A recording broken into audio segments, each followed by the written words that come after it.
जो भगवान महावीर स्वामी को नहीं जानते, उनके धर्म को नहीं जानते, इन अच्छी बातों को कहकर के 6-5 अच्छी बातें हैं तो इसे भला आदमी धारण स्वयं करता है, भैया ये अच्छे काम करूं, मुझे किसी को सताना नहीं है, झूठ बोलना नहीं है, चोरी करना नहीं, व्यभिचार करना नहीं और ज़्यादा वस्तु का संग्रह नहीं करना। ये भले आदमी की सहज ही प्रवृत्तियाँ होती हैं, जो पूर्व का संस्कार पुण्य लेकर के आया है उसकी ये प्रवृत्ति सहज ही होती है। वह व्यक्ति एक दिन प्रातःकाल शुद्धि के लिए गया और गांव देहात में शौच के लिए लोग बाहर ही जाते हैं, जैसे दुर्गंधित पदार्थ बदबूदार मल बाहर खेतों में वहाँ छोड़ के आते, घर में रहता है तो उसकी बदबू घर में ही आती है, कितना भी डालो तो उससे परिणाम खराब होते हैं और नेगेटिव एनर्जी भी आती है। तो आज भी गांव देहात में प्राकृतिक वातावरण है। वह गया शौच के लिए, शौच करके निवृत्त हुआ, वह अपना बर्तन मिट्टी से साफ करने के लिए लोटा लेके जाते पहले गांवों में, मिट्टी उठाई लोटा साफ करने के लिए, मिट्टियों उठाते ही उसके हाथ में कंकड़ आ गया। उसे कंकड़ है, ऐसा कैसे कंकड़, वर्षों हो गए मुझे ऐसी मिट्टी उठाते हुए, आज तक ऐसे कंकड़ नहीं आया, मिट्टी हाथ में आती थी, आज कंकड़ कैसे आ गया। किंतु ये कंकड़ कंकड़ भी नहीं लग रहा, ये तो कांच का टुकड़ा सा लग रहा है। कांच का टुकड़ा क्यों आया, चुभता हाथ में चुभा भी नहीं है, अचानक आज ही क्यों आया, वर्षों में नहीं आया, कोई कारण होगा। और जो व्यक्ति जहाँ काम करता है तो उसे ऐसा लगता है हीरे की खदान में काम करने वाला, कहीं ऐसा नहीं हीरा ही हो, कौतूहलवश, नहीं तो मेरे हाथ में क्यों आया। सूर्य का प्रकाश हुआ, उसने देखा हीरा भी हो सकता है, घर लेकर के आया, धोकर के साफ किया, हीरे की खदान में काम करता था, विश्वास हो गया ये तो हीरा है। अब उस गौड़ की इतनी सामर्थ्य नहीं कि उसे बचा सके, कहीं किसी ने शिकायत कर दी, पुलिस आ गई तो ले जाएगी, तो वह जल्दी से बिना भोजन पानी किए वहाँ सकरिया से पन्ना गया। पन्ना में हीरे की दुकानें भी हैं, जो हीरा खरीदते हैं, जो उसका बिल मांगता है, मान लो बेचा तो उसका मांगे कागज़ तो मिल जाता है, नहीं तो वैसे भी खरीदते हैं बेचते हैं। वह गया, क्या करूं कहीं कोई मुझे देख न ले, और वह जा कर के पन्ना में उसने हीरा किसी दुकानदार को दे दिया। हीरे काम करने वाला व्यक्ति उसका परिचित था, विश्वस्त था, उसने उस हीरे का देख करके बोले ठीक है तो हीरा ही, पर ज़्यादा अच्छा नहीं, क्वालिटी वाला नहीं है, क्या लेता है बाबूजी जो आप दे दो, मैं तो 200 रुपया का नौकर हूँ, किंतु है तो हीरा, इतना जानता हूँ कीमत कितनी है आप सेठ लोग जाने। बोले ऐसे हीरे के ज़्यादा पैसा नहीं मिलेंगे। वह सोचा जो मिल जाए सो ही ठीक है, मैंने तो लोटा साफ करने मिट्टी उठाई थी। बोले बाबूजी जितने का हीरा उतना दे दो। बोले 5 लाख मिलेंगे, ज़्यादा नहीं मिलेंगे। ठीक है, 5 लाख रुपये उसने लिए, चुपचाप अपनी उतारा साफा, बांधे कमर से बांध के, और चुपचाप चला आया, पैदल चलता चलता आ गया। सोचता है कि 5 लाख में कब तक कमा पाता। 6,000 रुपये महीने कमाने वाला व्यक्ति 1 साल में 72,000 कमा पाता, और इसमें भी कभी छुट्टियां भी कर लेता मैं। पर्व के दिनों में स्वास्थ्य खराब हुआ तो 50-60 हज़ार रुपये कमाता, बस जो कि तो खर्च हो जाता। यदि 1,00,000-2 लाख रुपये भी इकट्ठा कर लेता तो मैं अपना मकान बना लेता। वहाँ पर ज़्यादा कोई महंगाई नहीं, मिट्टी के मकान बने, छप्पर डाल दिया, झोंपड़ी बना ली। 5 लाख रुपये में तो समझ गो बताओ, उस छोटी सी गांव का विशेष व्यक्ति बन गया। पन्ना वालों ने जो हीरा खरीदा, तुरंत ही सुबह भोजन पानी किया और अपने आटे की रोटी या पराठे बनवाए, उसमें हीरा रखा पराठे में, टिफिन में। उसको चेक नहीं करेंगे, सीधा रेस में करा के सतना से मुंबई पहुंचा। वह भी नहीं रखा, जल्दी बेचो, जो मिलना है सो मिल जाएगा। मुंबई जाके बेचा उसने, 80 लाख का बिका। कितने का? 80,000 नहीं अम्मा, हाँ। फिर उस बम्बई के व्यापारी ने भी इसे अमेरिका भेज दिया, 5 करोड़ का बिका। पर इसे 1% 5 लाख मिला, वह मस्त था। बोले मेरी तो मिट्टी भी हीरा बन गई। पुण्य का उदय होता है, मिट्टी भी हीरा बन जाती है, पुण्य का उदय होता है। वह खुशी खुशी 5 लाख में देके गया। बोले भैया नकली है, असली है, कांच है का कंकड़ है, तुम जानो, तुम्हारा काम जाने। 5 लाख ले लिए। उसने भी भाग्य पर जो 5 लाख से तो ज़्यादा का ही होगा, तो उसका भी भाग्य जोर मार रहा था। उसको 5 लाख देने पर 75 लाख और मिल गए। बस व्यापारी का भी देखो पुण्य का उदय, 80 लाख का लेकर के 5 लाख। तो जिसके भाग में जितना था उतना उतना मिलता चला गया। 5 करोड़ का हीरा इसे 5 करोड़ नहीं मिले, क्योंकि इसके भाग में कितने थे? 5 लाख। यदि ये 10 लाख ले भी जाता तो 5 लाख रुपये कहीं ना कहीं चले जाते, इसे 5 लाख ही मिलने थे। उसे 80 लाख मिले, 75 लाख मिले, 5 लाख तो दिए थे। इतने इसके भाग्य के थे और ज़्यादा नहीं। उसके भाग्य के थे तो उसे 5 करोड़ मिले। अब वह हीरा, 5 करोड़ वाला हीरा 5 अरब में बिके या 5 पैसे में बिके, वह कहाँ से कहाँ पहुँच गया? वह दूसरों के पुण्य का निमित्त पुण्य का फल देता चला गया। अब वो 5 करोड़ का बिके और चाहे 5,000 का बिके, चाहे कांच का टुकड़ा हो और चाहे वो कोहिनूर हीरा हो। तो पुण्य का उदय होता है तो मिट्टी को हाथ लगाओ तो क्या बन जाती है? सोना। देखो मम्मा सोना ही कहेगी, हीरा नहीं कह रही। हीरा बन गया ना गुड़ का। तो मिट्टी को हाथ लगाओ पुण्य के उदय में तो मिट्टी भी हीरा बन जाती है। और पाप के उदय में सोने को भी हाथ लगाओ तो सोना भी कोयला बन जाता है, मिट्टी बन जाता है। बुंदेलखंड के एक ग्राम में एक छोटा सा मंदिर था, छोटी समाज। मंदिर की दीवार से ही लगा हुआ किसी सेठ का घर था। पहले मंदिरों में गुल्लकें, ऐसी छोटी छोटी गुल्लकें हैं ना, ये नहीं रखी जाती थी। क्या करते थे, मंदिर का निर्माण होता था तो एक दीवार में ही, मोटी मोटी दीवार होती थी, उसमें ही एक छोटा सा छेद कर दिया, कट कर दिया, और अंदर उसमें इतना छेद इसमें सिक्का नोट चला जाए, और अंदर कोई कनस्तर या कोई बॉक्स वगैरह रख दिया तो लोगों को मालूम नहीं चले कि इसमें गुल्लक कहीं है कि नहीं। चोरी वगैरह भी पहले होती थी। तो देखा मंदिर में कोई छत्र सिंहासन आदि ले गए, चौकी उठा के ले गए, गुल्लक कहीं नहीं मिली, कुछ नहीं मिला। तो लोगों की मेंटलिटी है कि जैनियों के मंदिरों में तो बहुत पैसा होगा, और उनको भगवान तो बीतरा की भगवान है, जैन बहुत पैसे वाले हैं, बहुत दान करते हैं। पर देखा तो कुछ नहीं मिला। एक आधो छत्र वत्र मिली होंगी और पीतल के सिंहासन में कुछ नहीं है। छत्र भी गिलेट के लगे, चांदी के भी नहीं।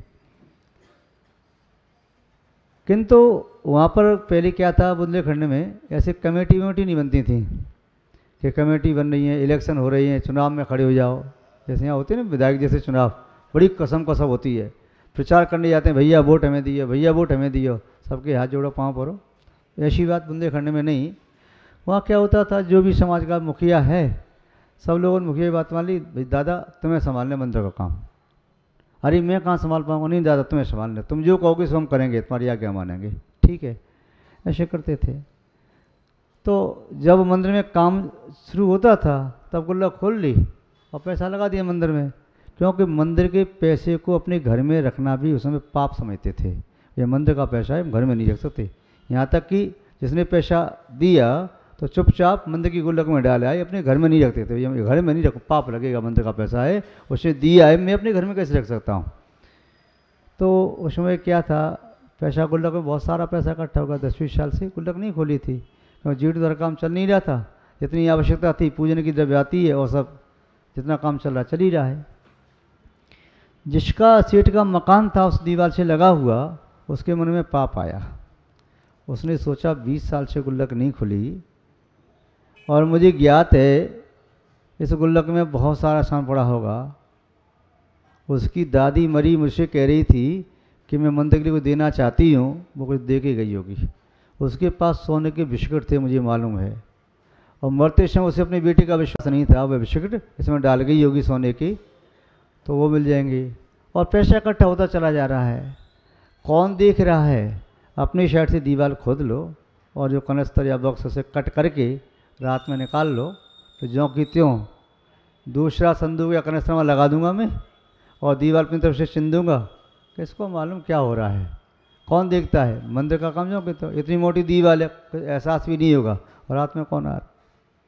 उसने रात्रि में डरते डरते चोर की तरह से, कोई जान न ले, घर के बच्चों को दूसरे कमरे में सुला दिया।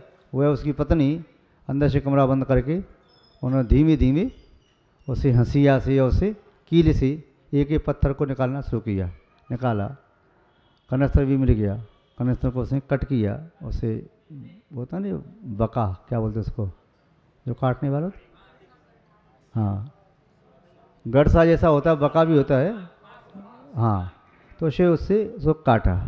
जैसे काटा तो उसे डर लगा, उसका ऐसा लगा जैसे खून का पानी बन गया हो, कांपने लगा हुआ है, कांपने लगा। उसकी पत्नी क्या हुआ, घबरा के, दीपक जल रहा था। तो उसे ऐसा लगा कि फुंकार की आवाज़ आ रही है। देखा कोई सर्प बिच्छू दिखाई दी उसके आसपास, किंतु उसका लोभ मन में ज़्यादा था, मन नहीं माना, उसने काटा। तो उसमें देखता है कि कोयले ही कोयले भरे पड़े हैं, उसमें कुछ भी नहीं है, कोयले। ये जली हुई कोयले इसमें कैसे आ गई? उसकी आंखों में अंधेरा छाने लगा। उसकी पत्नी कहती है, मैंने तुमसे पहले मना किया, ये सब काम करना ठीक नहीं है, तुम्हारे मन में क्या पाप का भाव आया?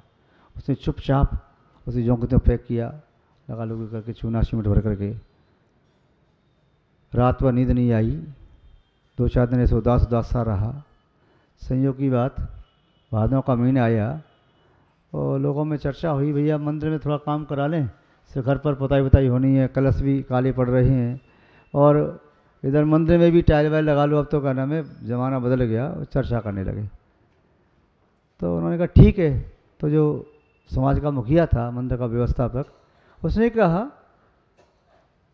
जिनको चंदा लिखाना है सो चंदा जमा कर दो, नहीं तो हमारे पास पैसा मंदिर में है, उसको लगा देते हैं, कम पड़ेगा तब हम आपसे लेंगे, कम पड़ेगा तब हम आपसे लेंगे, अभी नहीं। तो उन्होंने कभी हमें लगाना है तो बोले हम देख लेते हैं कितना है। तो व्यक्ति मुंडी नीचे करके बैठा था। तो उसने कहा हाथ जोड़ करके, भैया क्षमा करो, मंद के भरोसे मत बैठो, मंद की गुल्लक में क्या कह सकते, कुछ निकले ही ना निकले। लोगों को शंका हुई, बात क्या है? बोले 20 साल से गुल्लक नहीं खोली, निकलेगा क्यों नहीं? कोई तो निकलेगा, और नहीं निकलेगा तो हम सब लोग सक्षम हैं, जितना लगेगा इकट्ठा कर देंगे, खोल के देख लो। बोले इकट्ठा कर लो पहले, खोल के बाद में देख लेना, शायद ना निकला तो। लोगों ने कहा बात क्या है? खोली गुल्लक, सामने से दीवार क्रॉस करके अंदर से निकाली, निकाली, पीछे से कट लगाता निशान। अरे कैसे हुआ? चलो, गांव में एक मान मर्यादा होती है, कोई किसी को एलिगेशन लगाता नहीं, जैसा भी होगा, टूट गया हो गया, गल गया होगा, जो बात को टाल दिया। अब देखा उसमें तो सोने की मोहरें भी पड़ी थी, सिक्के भी पड़े थे, किसी की आँख कान की बाली भी पड़ी थी, कोई चूड़ी भी पड़ी थी, और उसमें सिक्का पहले चलते थे वो 5 के 10 के, और जो सिक्के चांदी के सिक्के उसमें बहुत सारे पड़े थे, कोई नोट भी पड़े थे, निकाल लिए। उन्होंने कहा भैया इतना पैसा इसमें रखा है कि एक मंदिर का जीर्णोद्धार तो ठीक है, अपन दूसरा मंदिर भी बनवाना चाहें तो बन सकता है, बहुत अच्छी बात है, अपन धर्मशाला की जगह ले लें, काम पड़ता रहता है, काम चला। व्यक्ति खड़ा हुआ और सिर नवा करके हाथ जोड़ के, भैया समाज का जूता मेरा सिर, मैंने पाप किया था, मैं अपना पाप खोल देता हूँ। ये है कि मैंने पीछे से खोल के देखा था और मुझे इसमें कोयला मिले थे। बात ये है कि लक्ष्मी पाप से नहीं आती, पुण्य से आती है। पाप से तो वह सोना भी कोयला बन जाता है, मिट्टी बन जाती है। ये कहावतें हैं तो कहावतें झूठी नहीं है, कहावतें सही हैं। पुण्य के उदय में मिट्टी भी हीरा बन जाती है, सोना बन जाती है, और पाप के उदय में सोना भी रखा हुआ मिट्टी बन जाता है। ग्रीन पार्क की बात है, एक महानुभाव संध्या काल में वह बैंक से लॉकर से अपना स्वर्ण का आभूषण बहुरानी को पहनने की आवश्यकता थी, ला के दे दिया। बहुरानी कहीं शादी ब्याह में गई, ला के अपने दे दिया, पिताजी संभाल के रखो। उन्होंने कहा कल बैंक में जमा कर दूंगा लॉकर में, तो वहीं अलमारी में रख दिया, अलमारी में रख दिया, ताला लगा दिया। दूसरे दिन देखा सब गायब, सब चीज़ गायब, कोई मिल ही नहीं रही। खूब देखा हमारे पास भी है महाराज जी। मैं देखो तुम्हारा ईमानदारी का धन है तो चिंता ना करो, मिल जाएगा। बोले महाराज जी घर वालों पर शंका है। मैं शंका ना करो, पाप के उदय में व्यक्ति किसी पर शंका कर लेता है, अपने माता पिता पर तो ठीक है, भाई बहन पर, भगवान पर शंका कर लेता है। पाप के उदय में गुरुओं पर शंका करता है, किसी और पर शंका कर लेता है। धैर्य धारण करो, किसी को कुछ मत कहो, कोई बात नहीं। चेहरे पे भी ना बताओ कि कुछ तुम्हें झटका लगा है। बहुरा ने पूछा, पिताजी वो वहाँ रखा है बैंक में? बोले हाँ बेटा रखा है। बेटी ने पूछा, पिताजी आप उदास उदास हैं कुछ? नहीं नहीं बेटा कुछ नहीं, ऐसे ही है, कुछ नहीं, कोई बात तो है। फिर जब नींद आ गया, सबने पूछा आप भोजन भी अच्छे से नहीं कर रही, आपके मन में कोई ना कुछ बात चल रही है, आप अकेले बैठे रहते हो, बोलते भी नहीं। तो उन्होंने बोला ऐसी ऐसी बात है। पिताजी जब ठीक है, जो गया सो गया, भाग्य का होगा तो मिलेगा। 15-20 दिन महीना भर हुआ, उसी अलमारी को उन्होंने ताला खोला, सब सामान ज्यों की त्यों उसमें रखा हुआ मिल गया, एक भी चीज़ कम नहीं। कहाँ चला गया, कहाँ से आ गया? पुण्य बहुत बड़ी चीज़ होती है। पूछा उन्होंने किसी से, बोले तांत्रिक मंत्र ऐसा कर देते हैं कि आपके घर की चीज़ को यहाँ मंगा भी सकते हैं और यहाँ से फिर रख नहीं सकते, अपने भेज भी सकते हैं। तो ये मंत्रों के द्वारा तंत्रवादी व्यक्ति ऐसा कर लेते हैं, किंतु इसका पुण्य का उदय है, इसकी पुण्य की चीज़ है। हो सकता है क्षण भर के लिए नज़र से ओझल हो जाए, किंतु तुम्हारी वस्तु को भोगने वाले तुम ही हो गई, दूसरा कोई भोग नहीं सकता। और यदि तुम्हारी ईमानदारी की नहीं है तो तुम्हारे हाथ में रखी हुई चीज़ को भी तुम नहीं भोग सकते। मुनि महाराज के हाथ में ग्रास आ गया, वो भी गारंटी नहीं है कि मुनि महाराज का है। थाली में है उसको तो छोड़ो, हाथ में है उसकी भी गारंटी नहीं, और मुंह में पहुंच गया उसकी तो गारंटी है, उसकी भी गारंटी नहीं है। अंतराज हो गया तो मुंह का निकालना पड़ेगा। पेट में पहुंच गया वो, उसकी भी गारंटी नहीं, उल्टी हो गई तो पेट में रखा हुआ भी निकल के बाहर आ जाएगा। जितना भाग्य में है उतना ही मिलेगा, उससे ज़्यादा न मिलेगा। पुण्य का है तो आचार्य श्री विमल सागर जी महाराज इंदौर में चातुर्मास कर रहे थे। उस समय उन्होंने एक नियम ले लिया, कुआर का महीना था, पर्युषण पर्व के बाद नियम क्या ले लिया, आम की विधि ले ली। या कोई पके आम से प्रगान करेगा तब मैं आज आहार करूँगा। उपवास का मन था तो विधि केणी ले ली, विधि मिलने की नहीं। संयोग की बात, उसी समय मुंबई से उनका एक भक्त आया, इंदौर ट्रेन रुकी, सोचा महाराज आहार के लिए निकल गए होंगे, जल्दी कपड़े चेंज किए, और उसका भाव था कि मैं नवदा भक्ति करके आहार दूंगा, अर्थात मैं ही प्रगान करूंगा, मैं ही शुद्धि बोलूँगा, उच्च आसन दूंगा, पाद प्रक्षालन करूंगा, पूजा करूंगा, फिर आहार दूंगा।